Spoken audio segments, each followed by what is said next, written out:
Surgery కంటే hospital bill అంటేనే భయం. అదే మధ్య తరగతికి అందుబాటు ధరలో వైద్యం. Medistar hospitals. Welcome to IG media. So మోకాలలో గుజ్జు జరిగిపోయిందని చాలా మంది చెప్తూ ఉంటారు. అసలు ఏంటి ఈ సమస్య, ఎందుకు వస్తుంది, ఎవరిలో మనం చూస్తాము, మరి హెర్బల్ మెడిసిన్ వైద్య విధానం ద్వారా దీనికి చెక్ పెట్టవచ్చా, వివరాలు తెలుసుకుందాం. ఈరోజు మనతో పాటు ఉన్నారు ప్రముఖ హెర్బల్ మెడిసిన్ అంటే alternative medicine specialist doctor Swathi గారు. మేడం నమస్తే అండి. నమస్తే లక్ష్మి గారు. ఇప్పుడు చూస్తున్నారు ఏంటంటే న్యాచురల్ వేస్లో హెల్త్ ఇష్యూని తగ్గించుకోవడం ఎలాగని. సో మోకాల్లో గుజ్జు జరిగిపోయిందని చాలా మంది కంప్లైంట్ చేస్తూ ఉంటారు. ఎందుకు ఈ సమస్య వస్తుంది అసలు? ఓకే, ఇప్పుడు మోకాళ్ళ నొప్పులు అనగానే ఫస్ట్ మనం గమనించుకోవాల్సింది ఏంటంటే పేషెంట్స్ మనకు చెప్తారు, ఎవరైతే దీని నుంచి సఫర్ అవుతూ ఉంటారో మోకాళ్ళు నడుస్తున్నప్పుడు బాగా నొప్పిగా ఉంది, స్వెల్ అవుతూ ఉంటాయి మోకాళ్ళ చుట్టూరు, అలాగే వాళ్ళకి మెట్లెక్కి దిగాలన్నా కష్టంగా ఉంటుంది. ఫిజికల్ మూమెంట్ అనేది చాలా దెబ్బతింటుంది. దీనికి మెయిన్ కారణం ఏంటంటే ఏదైతే మోకాళ్ళ ఒక స్ట్రక్చర్లో మధ్యలో మనకి ఏదైతే గుజ్జులాగా పనిచేస్తుందో లిక్విడ్, అది డ్రై అవుతూ వస్తుంది. దీనికి చాలా కారణాలు ఉంటాయి.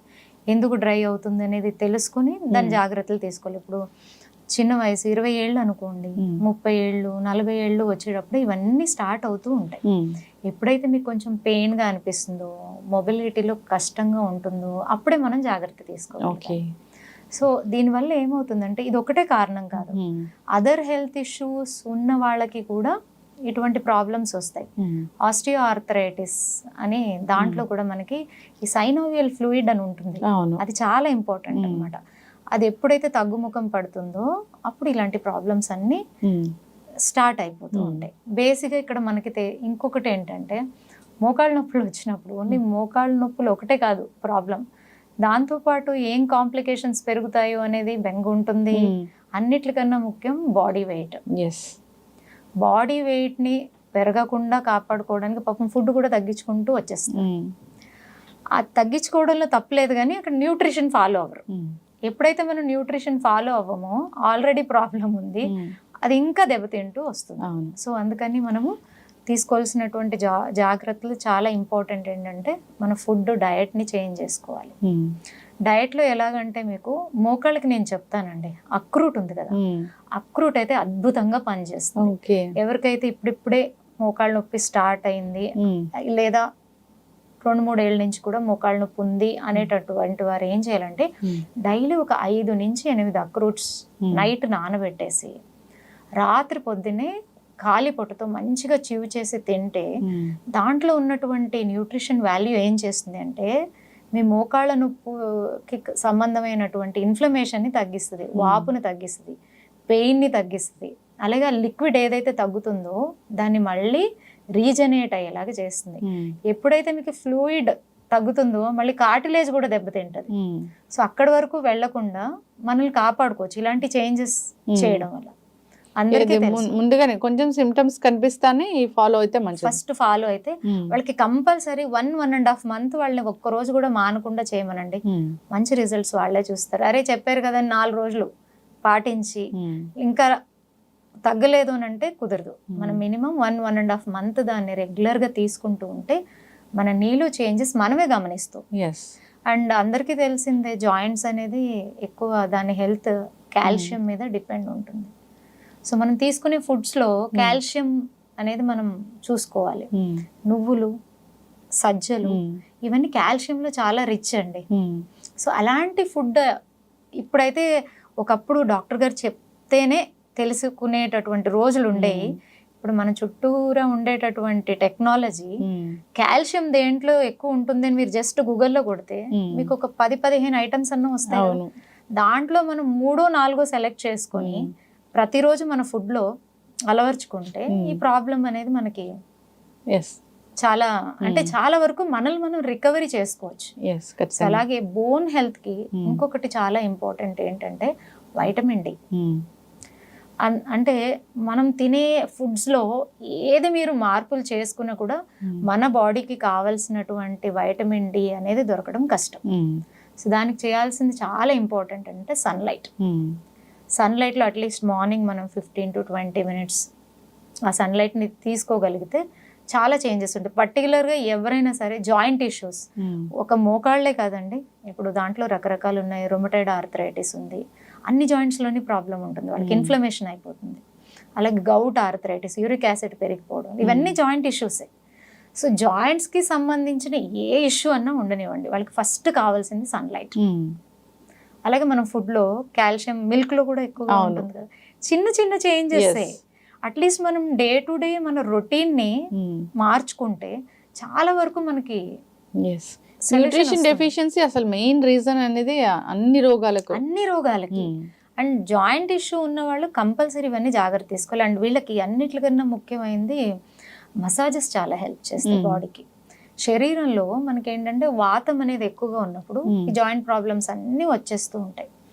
ఏమి లేదు, మనమే టైం దొరికినప్పుడు నువ్వుల నూనె, ఆవ నూనె అలాంటివి తీసుకొని మంచిగా మన చేతుల్ని మన కాళ్ళని మసాజ్ చేసుకుంటూ ఉంటే సర్క్యులేషన్ బాగా అవుతుంది. ఇప్పుడు మొత్తం శరీరం అంతా మనం మసాజ్ తీసుకోవడానికి టైం ఉండదండి, ఓన్లీ పాదాన్ని తీసుకోవచ్చు. ఒక పాదం మసాజ్ చేయడం వల్ల మీ శరీరం మొత్తం ఆటోమేటిక్గా ఆ మసాజ్ ఒక ఎఫెక్ట్ శరీరం మొత్తం ఉంటుంది అనమాట. సో ఇది వారంలో ఒక్కరోజు చేసుకోవచ్చు కదా.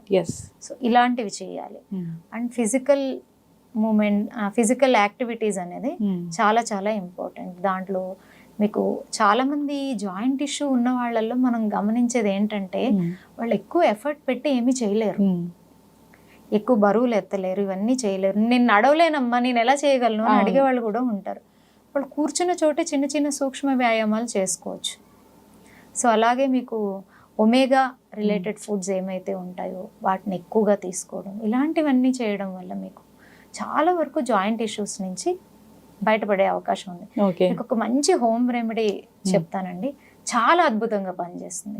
ఇది అందరి ఇంటి దగ్గర ఉండేటటువంటి చెట్టు, పారిజాతం చెట్టు. ఆ పువ్వులు అందరికీ తెలుసు, దాన్ని మనం చేత్తో తీసుకోకూడదు, కింద పడినప్పుడు తీసుకుని అది భగవంతుడికి సమర్పించాలి, అంత పవిత్రమైనది అని. అంటే ముందే వాళ్ళు అనలైజ్ చేశారు దాని ఒక మెడిసినల్ వాల్యూస్. అందుకే దాన్ని పిక్ చేయకూడదు, ఎందుకంటే అది మనం పిక్ చేసినప్పుడు ఏమవుతుందండి, మనల్ని ఎవరైనా పిన్ చేస్తే ఏమవుతుంది, పెయిన్ వస్తుంది. అది పెయిన్ నే తీసేటటువంటి ప్లాంట్ కాబట్టి దాన్ని మనము పిక్ చేయకూడదనే ఉద్దేశంతో గురువులు పెట్టినట్టు ఉన్నారు. సో ఇది ఎలాగంటే ఈ ప్లాంట్ కి లీవ్స్ ఉంటాయి కదా, 8 to 10 లీవ్స్ తీసుకోవాలి. తీసుకుని దాన్ని కొంచెం మంచిగా స్మాష్ చేసేసి దానికి ఒక గ్లాస్ ఆఫ్ వాటర్ యాడ్ చేసి దాన్ని మంచిగా బాయిల్ చేయాలి. బాయిల్ చేసేటప్పుడు కొంచెం జింజర్ని యాడ్ చేయడం వల్ల దాని ఒక మెడిసినల్ వాల్యూ ఇంకా పెరుగుతుంది. దాన్ని మనం ఫిల్టర్ చేసుకొని టీ లాగా తాగాలి. నేను చాలా మంది పేషెంట్స్కి ఇది రికమెండ్ చేశాను, అద్భుతమైన రిజల్ట్స్ అండి. ఎవరైతే ఇవన్నీ తీసుకుంటూ ఉంటారో వాళ్ళలో బ్యాక్ పెయిన్ రిలీవ్ అవుతుంది, సయాటిక్ పెయిన్ అని ఉంటుంది, మొత్తం నడుము నుంచి కాలు కింద భాగం వరకు లాగుతూ ఉంటుంది, నడవడానికి కష్టపడుతూ ఉంటారు వాళ్ళకి. ఈ నీ పెయిన్లో ఇది ఎంత అద్భుతంగా పనిచేస్తుంది అంటే ఇది ఆ గుజ్జుని కరగనివ్వదు, ఆ కరిగినటువంటి గుజ్జు బాగా తయారవుతుంది, కార్టిలేజ్ని డ్యామేజ్ అవనివ్వదు, అలాగే ఆ వాపులంతా తీసేస్తుంది, పెయిన్ని రిలీవ్ చేస్తుంది. చాలా అద్భుతమైంది. మనం ఏంటంటే ఓన్లీ జాయింట్ పెయిన్స్ ఉన్న వాళ్ళే కాకుండా వాళ్ళ పేరెంట్స్లో జాయింట్ పెయిన్స్ ఉన్నాయి, ఆపరేషన్స్ చేయించుకుని ఇబ్బంది పడినటువంటి వాళ్ళ పేరెంట్స్ చాలా మంది ఉంటారు కదా, అలాంటి వారు కూడా కొంచెం చిన్న ఏజ్ నుంచే మనం దీన్ని ఒక హర్బల్ టీ లాగా చేసుకొని తీసుకుంటే చాలా అద్భుతమైన రిజల్ట్ ఉంటుంది. సో ఇది సింపుల్, అందరూ చేసుకోవచ్చు. సో ఇది వాడిన తర్వాత వాళ్ళే కమెంట్ చేస్తారు అనుకోండి. సో ఇలాంటి చేంజెస్ మనం తీసుకురావడం వల్ల చిన్న చిన్న ఎక్సర్సైజెస్, నీ స్ట్రెంథనింగ్ ఎక్సర్సైజెస్, డయట్ ని ప్రాపర్ గా ఫాలో అవ్వడం ద్వారా ఇటువంటి ప్రాబ్లమ్స్ లేకుండా మనం హెల్తీగా ఉండొచ్చు. ఖచ్చితంగా మ్యామ్, చాలా చక్కగా చెప్పారు. నిజంగా హెర్బల్ మెడిసిన్ అంటే ఆ మెడిసిన్ పక్కాగా పనిచేస్తుంది అనే ఒకటి నానుడైతే ఉంది. సో ఈ హర్బ్స్ అనేవి ఇప్పటివి కావు, పురాతన కాలం నుంచి వస్తున్నవే. సో ఇప్పుడు ప్రాచీన ఆయుర్వేద గ్రంథాల్లో వీటి గురించి చాలా చక్కగా చెప్పడం కూడా జరిగింది. ఎస్, చక్కటి ఇన్ఫర్మేషన్ అండి. నిజంగా పారిజాతం చెట్టు అంటే చాలా గొప్పది, దానికి చాలా పెద్ద చరిత్రే ఉంది. సో అదొక డివైన్ ప్లాంట్ లాగా చెప్తూ ఉంటారు. సో అలాంటి దాంట్లో మెడిసినల్ వాల్యూస్ అంటే చాలా చక్కగా చెప్పారు. సో వాడుకోవాలని కోరుకుందాం. ఎవరికైనా ఇంకా ఇబ్బంది పెడుతూ ఉన్నప్పుడు ఒక హెర్బల్ మెడిసిన్ స్పెషలిస్ట్ గా మీరు వాటిని తగ్గిస్తారు కాబట్టి కాంటాక్ట్ చేయాలని కోరుకుంటున్నాం. తప్పకుండా. Yes, thank you so much. మేము హర్బ్స్ ని కూడా అంతే స్పెషల్ గా సెలెక్ట్ చేస్తాం. అవును, ఒక నీ పెయిన్ ఉన్న వాళ్ళకి ఒకే ప్రాబ్లం ఉండదండి. సో వాళ్ళకున్న అదర్ ఇష్యూస్ ని కూడా కన్సిడర్ చేసి అప్పుడు వాళ్ళకి సంబంధించిన హర్బ్స్ ని ప్రిపేర్ చేసి ట్రీట్ చేయడం జరుగుతుంది. అప్పుడు మంచి రిజల్ట్స్ ఉంటాయి. ఎస్, డిపెండ్స్ ఆన్ వాళ్ళ మెటబాలిజం, వాళ్ళకి ఎన్నో other health issues. Even diabetes ఉన్న వాళ్ళు కానీ, థైరాయిడ్ ఉన్న వాళ్ళు కానీ వాళ్ళకి ఇంకా కొంచెం ఇష్యూ ఇది పెరుగుతుంది అనమాట. అవును, ఎస్. చక్కటి ఇన్ఫర్మేషన్ అండి, ధన్యవాదాలు. Thank you.